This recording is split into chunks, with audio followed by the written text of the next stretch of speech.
What would you do if everyone you knew died in one afternoon, leaving you alone with your sons in a frozen wilderness? Would you try to survive? Would you pray?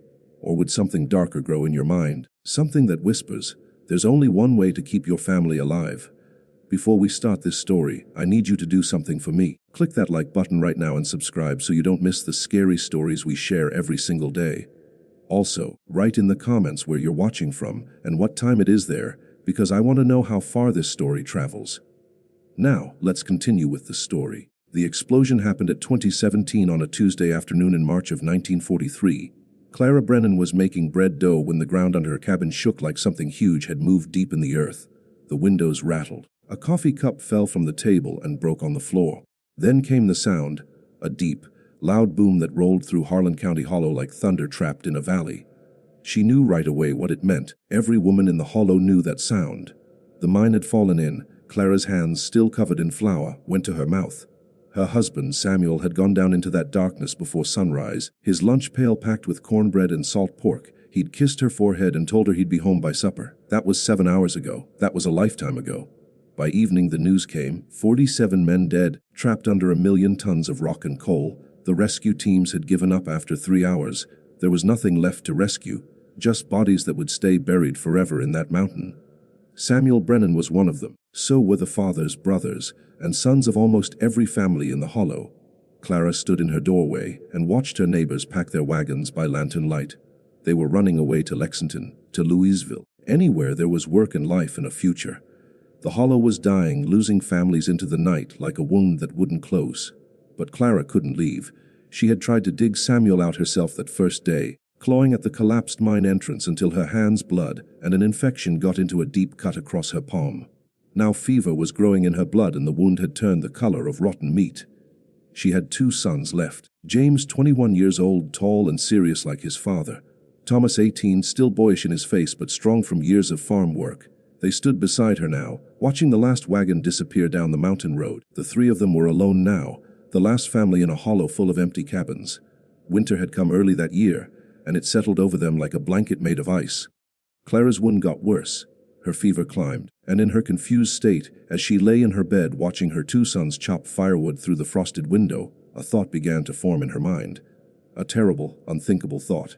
But in the wilderness, with death getting closer and madness wearing her father's voice, even terrible thoughts can start to sound like salvation. The fever took Clara completely by the end of the first week. She lay in her bed, soaked with sweat despite the cold that crept through every crack in the cabin walls. Her infected hand had swollen to twice its normal size, the flesh around the wound turning black at the edges. James tried to clean it with whiskey and hot water, but the rot had gone too deep. Thomas and James took turns hunting in the frozen woods, but animals were hard to find. The deer had moved to lower areas, and the rabbits had dug deep into the earth. They came back each day with empty hands and growing fear in their eyes.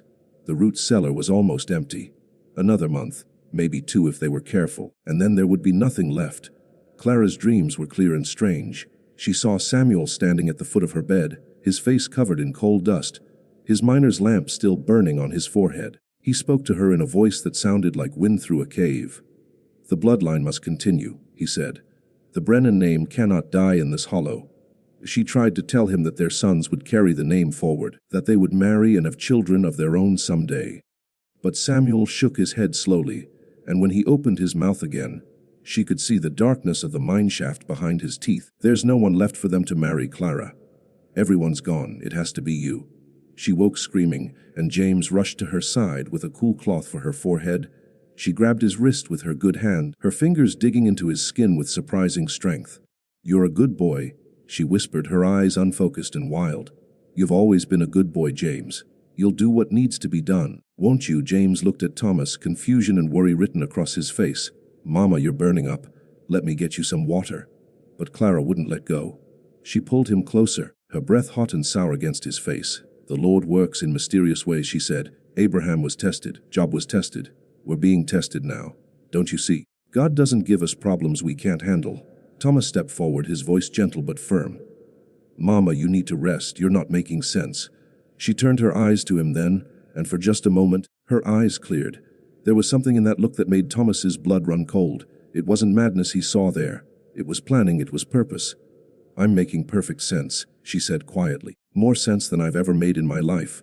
The fever broke 3 days later. Clara sat up in bed, her face pale but her eyes sharp and alert. The infection in her hand had miraculously begun to heal, though the wound would leave a scar that looked like a dark star across her palm. She called her sons to sit with her. They came obediently, relieved to see her getting better, grateful that they wouldn't lose her too. They sat on either side of her bed, and she took each of their hands in hers. "Boys," she said, her voice steady and clear, "we need to talk about our future, about what God expects from us now that we're all that's left." James and Thomas looked at each other. Something in their mother's tone made the hair on the back of their necks stand up. Outside, the wind howled through the hollow like something sad, or maybe like something hungry. Clara spoke for 20 minutes without stopping. Her voice never shook. She laid out her plan like a woman reading a recipe for Sunday dinner, calm and matter-of-fact, as if what she was suggesting was the most natural thing in the world. The Brennan bloodline would continue. She would have children. Her sons would father them. James was the first to move. He stood so quickly his chair fell backward, clattering on the floor. His face had gone white, his hands shaking as he backed toward the door. "Mama, you can't." He couldn't even finish the sentence. The words were too horrible to speak aloud. Thomas sat frozen, his eyes fixed on his mother's face, searching for some sign that this was still the fever talking, that the infection had damaged her mind beyond repair. But Clara looked back at him with perfect clarity, perfect sanity. "It's not what I want," she said softly. "It's what God requires. I've prayed on this every night since your father died. I've begged for another answer, but this is the only way." "You're insane," James said, his voice breaking. "What you're talking about it's evil, Mama. It's sin." Clara reached for her Bible on the bedside table, the leather cover worn smooth from years of handling. She opened it to a page she'd marked with a strip of cloth. Abraham was willing to sacrifice Isaac. Lot's daughters lay with their father to keep their family line alive after Sodom fell. When God tests us, James, we don't get to choose how. We only get to choose whether we obey. Those are just stories. Thomas finally spoke, his voice barely above a whisper. You can't use the Bible to justify this." Clara's face hardened. She closed the Bible and set it aside, leaning forward with an intensity that made both her sons flinch. "Your father is dead. Every man in this hollow is dead. Winter is here and we're running out of food. In 3 months, maybe 4, I'll be dead too, from this infection or starvation or cold. And then what happens to you boys? You think you can survive out here alone? You think you can start over somewhere else with no money, no family, nothing but the clothes on your backs?" She paused, letting the weight of their situation settle over them like a blanket. "I'm 39 years old. I can give us 3, maybe 4 more children before my body gives out. That's 3 or 4 Brennans who can grow up, who can marry outside families when civilization comes back to these mountains. That's our legacy. That's our survival." Now silent tears streaming down his face. "Please don't ask this of us. Please, Mama." "I'm not asking," Clara said quietly. "I'm telling you what will happen." Thomas stood suddenly, grabbing James by the arm. "We're leaving. Come on." They ran into the night, into snow that had begun falling in thick, heavy flakes. They had no coats, no supplies, no destination. They just ran, as if they could outrun the words their mother had spoken, as if distance could make the horror less real. They made it 6 miles before the cold forced them to take shelter in an abandoned trapper's cabin. They huddled together for warmth, neither speaking, both knowing the terrible truth. They had nowhere to go, and their mother would be waiting when they returned. They returned 3 days later, frostbitten and starving. Thomas's left foot had turned purple from the cold, and James could barely lift his arms. Clara was waiting by the fire with hot soup and blankets, as if they'd simply been out checking traps. She didn't mention their escape. She didn't need to. The hollow had proven her point better than any sermon could. For 2 weeks, an uneasy silence filled the cabin. The brothers worked mechanically, chopping wood, checking the shrinking supplies, moving around their mother like she was a piece of furniture. But Clara was patient. She'd lived through 18 years of marriage, 2 difficult births, and a lifetime of Appalachian winters. She knew how to wait. It was James who broke first. He came to her room one night after Thomas had fallen asleep. Clara was sitting up in bed, fixing one of Samuel's old shirts by candlelight. James stood in the doorway, his face a mask of pain. "If I do this," he whispered, "Thomas doesn't have to, just me. Promise me that." Clara set down her needle and looked at her oldest son. She saw Samuel in his face. The same strong jaw, the same dark eyes that carried too much responsibility too young. "Come here," she said gently. James crossed the room like a man walking to his own execution. Clara took his hand, the one that wasn't scarred, and pressed it to her cheek. "You're so much like your father," she whispered, "always trying to protect everyone, always carrying the weight." She began speaking in a low, rhythmic voice, weaving together scripture and comfort, duty and destiny. She told him this was noble sacrifice, not sin. She told him God saw his pure heart. She told him he was saving them all. By the time the candle had burned down to a stub, something fundamental had broken inside James Brennan. What happened that night happened in silence. No words were spoken that could be taken back. When it was over, James left his mother's room and walked straight to the barn. He didn't come out until the next evening. Thomas knew immediately. He saw it in the way James moved, the deadness behind his eyes, and the way he couldn't look at either of them during supper. Thomas felt rage building in his chest like a wildfire, but underneath the rage was something worse, the creeping certainty that he would be next. He began sleeping in the barn, avoiding the cabin except to eat. He drank his father's homemade whiskey until his hands stopped shaking, until he could look at his mother without seeing a monster. But Clara was relentless in her patience. Spring came early that year. Clara's belly began to swell with new life. She glowed with satisfaction, spending her days knitting tiny clothes and humming old hymns. James had become a ghost in his own skin, hollow and obedient, doing whatever his mother asked without question. And Thomas watched it all from the barn, watched his brother transform into something he didn't recognize, watched his mother's victory grow larger each day. One night, Clara appeared in the barn doorway. The moon was full behind her, making her look like a prophet from the Old Testament. "Thomas," she said simply, "it's time we talked about balance." He knew what she meant. He'd always known this moment would come. The whiskey bottle slipped from his fingers and shattered on the floor. Thomas lasted longer than James, but being alone is a weapon sharper than any blade. For 3 months, he resisted. He screamed at Clara, called her terrible names that would have earned him a beating in any other life. He threatened to walk into the woods and never return. He begged James to run away with him, to leave this nightmare behind. But James just stared at him with empty eyes and said nothing. Clara never raised her voice. She simply continued her routine, cooking meals, cleaning the cabin, her belly growing rounder each week. She spoke to Thomas about duty and legacy as casually as discussing the weather. She left his father's Bible open to specific verses on the kitchen table. She reminded him daily that they were the last Brennans, that everything their family had built over 4 generations would die if he didn't participate. The breaking point came in August. Clara went into labor on a hot afternoon when the air hung thick as wool. The birth took 14 hours. Thomas could hear her screaming from the barn, could hear James pacing frantically inside the cabin. No midwife, no doctor, just a woman giving birth alone with her son. When the baby finally came, Clara wrapped him in clean linens and called for Thomas. He found her in bed, exhausted but victorious, holding a tiny infant with a shock of dark hair. The baby's eyes were open, staring at nothing. And there was something about the width of them, the spacing that wasn't quite right. "Meet your nephew," Clara said. "I've named him Samuel, after your father." The twisted irony of it nearly made Thomas vomit. She'd named the baby after the man whose death had started all of this. The baby that was both grandson and son, nephew and brother. Which one of us? Thomas couldn't finish the question. "Does it matter?" Clara's smile was calm. "He's a Brennan. That's all that counts." Over the following weeks, Thomas watched James cradle the infant with a disturbing tenderness, whispering to it like a father, not an uncle. The lines of their family had blurred into something unrecognizable. Brother, son, father, nephew, the words had lost all meaning. Clara recovered quickly from the birth. By September, she was back to her old strength, working the garden and preserving vegetables for winter. And then one evening, she approached Thomas while he was fixing a fence. "I need you to understand something," she said quietly. "James gave me Samuel, but the next child should be yours. It's only fair, only balanced." And Thomas's hands clenched around the fence post until splinters drove into his palms. "I've already lost one son to madness," Clara continued. "I won't lose another. This family needs both of you equally." That night, Thomas drank until he couldn't remember his own name. And in that darkness, in that destruction of self, Clara found her opening. She came to him with soft words and softer touches, and Thomas, destroyed by months of psychological warfare and isolation, finally gave in. When he woke the next morning, he couldn't look at his own reflection in the water bucket. The person staring back was a stranger wearing his face. By October, Clara was pregnant again. She wouldn't say which son had fathered this child, and the brothers no longer spoke to each other. They sat at opposite ends of the table during meals, silent and hollow.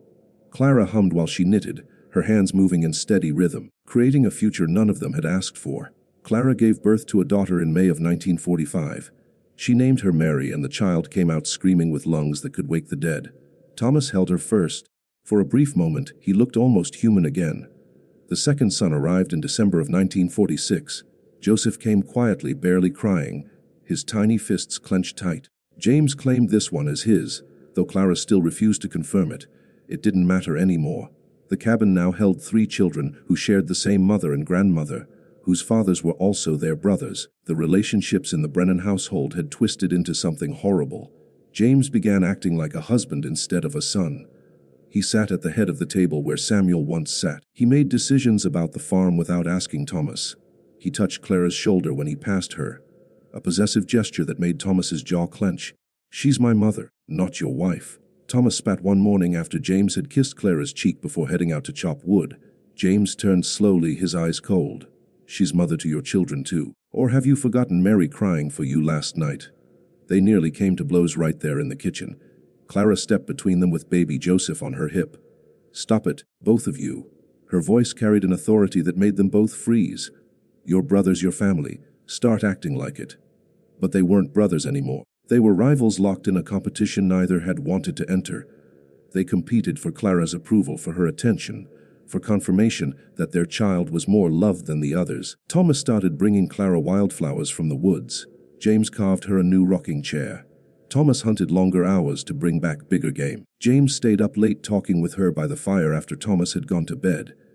It was courtship twisted through a funhouse mirror, sons acting like boyfriends, a mother using affection like a weapon. The children grew in this poisoned atmosphere. Little Samuel, now 3 years old, had started speaking, though his words came slow and slurred. He called both men Papa, and seemed confused when they corrected him. Mary was quieter, watching everything with eyes too knowing for a toddler. In October of 1947, Clara announced she was pregnant again. She was 3 years old now, her body worn from 3 births in 4 years, but her eyes still held that passionate fire. "This will be the last one," she said. "My body is telling me it's time to stop." And neither James nor Thomas asked who the father was anymore. The question had become meaningless. They just nodded and went back to their separate corners of the cabin. 2 men who had once been close brothers, now unable to be in the same space without tension crackling between them. Thomas started drinking heavily again, disappearing into the barn with jugs of whiskey he'd learned to make from fermented corn. James became overly protective of Clara, following her around like a loyal dog, guessing her needs before she voiced them. And Clara, swollen with her 4th pregnancy, sat in her rocking chair and watched her sons destroy each other over her. She hummed old hymns and smiled, her hands resting on her belly, feeling the new life kick and turn inside her. The Brennan bloodline was secure. That was all that mattered. The 4th baby was born dead. Clara labored for 20 hours before delivering a boy whose heart had never beaten. She held the tiny corpse for 3 days, refusing to let anyone take it from her arms, rocking and singing lullabies to a child who would never hear them. When James finally pulled the body from her grip, something in Clara's mind cracked. She aged 10 years overnight, her hair turning gray at the temples, deep lines carving themselves around her mouth. But she recovered, as she always did, and returned to raising her 3 living children with the same iron will that had built this nightmare. By 1951, the true cost of their sins began showing itself. Samuel was 7 years old and still couldn't form complete sentences. He had seizures that came without warning, his small body shaking on the floor while Clara held his head and prayed. His eyes didn't track movement properly, and he laughed at things no one else could see. Mary was 6, and her spine had begun curving sideways like a question mark. Her left leg was 2 inches shorter than her right, giving her a twisted, lurching walk. She was smart, frighteningly so, reading at a level far beyond her years. But her body was betraying her, bones growing in directions they were never meant to go. Joseph was 4, and he'd been born with a cleft palate that made eating difficult and speaking nearly impossible. His left hand had fingers that were partially fused together, the bones never separating properly in the womb. He cried, often frustrated by his inability to communicate, by the pain that lived in his malformed mouth. Clara refused to admit what everyone could see. She called Samuel's seizures spells, and said he'd grow out of them. She told Mary that lots of children had one leg shorter than the other. She insisted Joseph's speech would improve with time.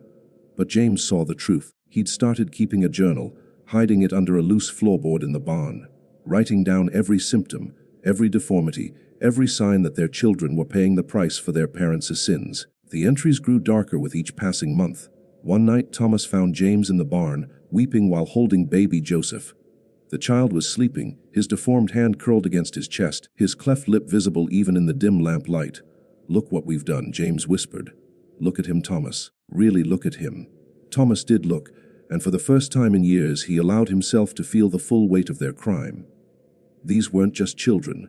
They were living evidence of an abomination. Innocent souls cursed by the choices their fathers had made. "We have to stop her," Thomas said suddenly. "No more children. No more of this." James nodded slowly, wiping tears from his face. "She said the last one was the end. Her body can't handle another pregnancy. And if she changes her mind," Thomas's voice was hard, "if she decides God wants one more Brennan." They stared at each other in the lamplight, and an unspoken understanding passed between them. For the first time since this horror began, the brothers were united again, not as rivals competing for their mother's affection, but as fathers finally waking up to what they'd created. Samuel's scream pierced the night. Another seizure. Clara's voice rose from the cabin, calling for James. Always James, never Thomas. The division reopened like a wound that refused to heal. Thomas made his decision on a cold morning in March of 1952. Mary had woken screaming from nightmares again, her twisted spine causing pain that no child should endure. He'd held her until dawn, feeling her small body trembling against his chest, and something inside him finally snapped. He couldn't save Samuel or Joseph. Their damage was too severe, too permanent. But Mary still had a chance. She was smart and aware, trapped in a failing body, but mentally sharp. If he could get her away from this hollow, maybe doctors in the city could help her. Maybe she could have some kind of life. He packed supplies while Clara was in town trading vegetables for flour. Just enough food for a week's journey. Some clothes, Mary's few belongings. He moved quietly, his heart hammering against his ribs. "Where are we going, Papa?" Mary asked, using the name that always made him flinch. "Somewhere better," Thomas said. "Somewhere you can see real doctors." But James was watching from the barn. He'd been watching Thomas for weeks, seeing the planning in his eyes, the desperate calculations. When Thomas came out of the cabin with Mary bundled in blankets, James was waiting in the yard with an axe handle. "Put her down," James said quietly. "Get out of my way." Thomas's voice was still. "I'm taking her somewhere she can get help." "You're abandoning your family, running away like a coward." "This isn't a family," Thomas roared. "This is a prison. These children are suffering because of what we did, and you're too much of Mama's puppet to see it." James swung the axe handle. Thomas barely dodged, setting Mary down behind him. The two brothers circled each other like wolves, 9 years of rage and shame finally erupting. "She saved us," James hissed. "Mama saved us from starving, from dying alone in this hollow. Everything she did was for us. She destroyed us." Thomas lunged forward, tackling James to the ground. They rolled in the dirt, fists flying, blood spraying. "She turned us into monsters. Look at our children, James. Look at them." James got his hands around Thomas's throat. "You don't get to leave. You don't get to pretend you're innocent. You're just as guilty as me." Thomas grabbed the fallen axe handle and swung hard. It connected with James's skull with a sickening crack. James collapsed, blood pouring from a gash above his ear. Mary was screaming. Thomas grabbed her, running for the tree line, but Clara's voice stopped him cold. "Thomas Brennan, you put that child down right now." She stood in the road, a bag of flour under one arm, her face calm as Sunday morning. Thomas turned slowly, Mary clutched tight against his chest. "I'm leaving, Mama. I'm taking Mary, and we're never coming back." "No," Clara said simply. "You're not." James stirred on the ground, groaning. Blood matted his hair, but he was alive. He pushed himself up on shaking arms, his eyes unfocused and confused. Clara walked to James, helped him stand, examined his wound with gentle fingers. She didn't even look at Thomas. "Take your brother inside," she told James. "Clean that cut before it gets infected." James stumbled toward the cabin, and Clara finally turned her gaze to Thomas. "You've made your choice," she said. "No, live with it." Thomas ran. Mary's cries faded behind him as he crashed through the trees, leaving everything behind. He made it 3 miles before the guilt dragged him back. James was never the same after the blow to his head. He'd smile at wrong times, forget where he'd put tools he'd been holding seconds before. Sometimes he'd call Clara by his dead father's name. Other times he'd sit and stare at the wall for hours, drool collecting at the corner of his mouth. But he remembered Thomas's betrayal with perfect clarity. He followed Thomas everywhere, watching him with eyes that held something between suspicion and childlike hurt. When Thomas worked in the garden, James sat nearby with a knife, whittling wood into sharp points. When Thomas ate, James watched every bite, making sure he swallowed. "He's protecting me from you," Clara explained calmly one evening. "He knows you wanted to take Mary away." "Take all of them away." Thomas said nothing. He'd stopped trying to explain, stopped trying to justify. The guilt of returning had poisoned him worse than any whiskey. He should have kept running, should have saved at least one child from this nightmare. Instead, he began planning something darker. He waited until late autumn of 1953, when the first snow began to fall. He'd been stockpiling rat poison for weeks, mixing it with Clara's favorite tea leaves. Not enough to kill quickly, but enough to make her sick. Weak, unable to control them anymore. But James had been watching. He'd always been watching. Thomas was preparing the poison tea when James appeared in the kitchen doorway. His eyes were clearer than they'd been in months, focused with an intensity that made Thomas's blood freeze. "I know what you're doing," James said softly.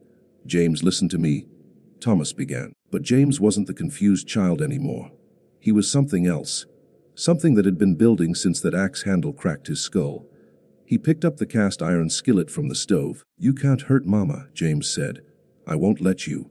He swung. Thomas ducked, the skillet missing his head by inches and denting the cabinet behind him. Thomas grabbed a kitchen knife, not to attack but to defend. They crashed into the table, plates shattering, chairs breaking. Clara appeared in the doorway with the children huddled behind her.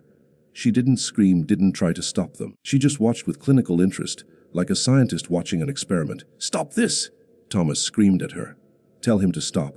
"Why would I?" Clara asked calmly. "You tried to poison me. You tried to destroy this family. James is doing what needs to be done." The words ignited something wild in Thomas. He drove the knife forward, not at James, but at Clara. But James threw himself between them, taking the blade deep in his chest. They both froze.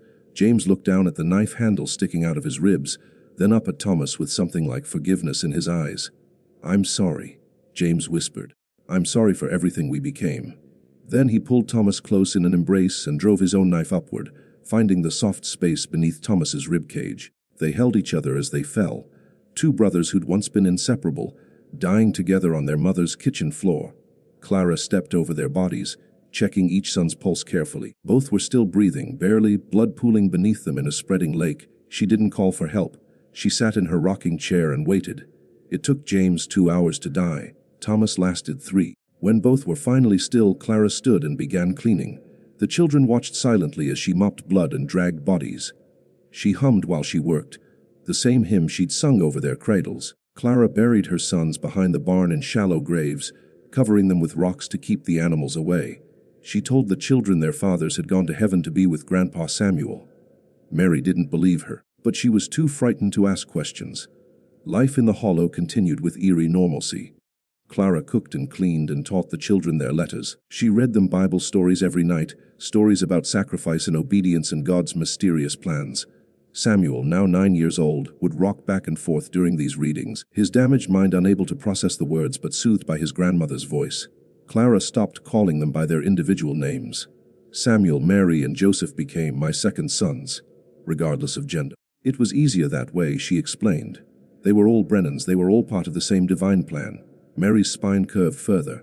By age 8, she walked bent nearly double, her face often level with her knees. But her mind stayed sharp, reading every book in the cabin multiple times. She began writing in the margins, questions Clara refused to answer. Why don't we have visitors? Why can't we leave the hollow? Why did our fathers kill each other? Joseph learned to communicate through gestures, his cleft palate making speech impossible.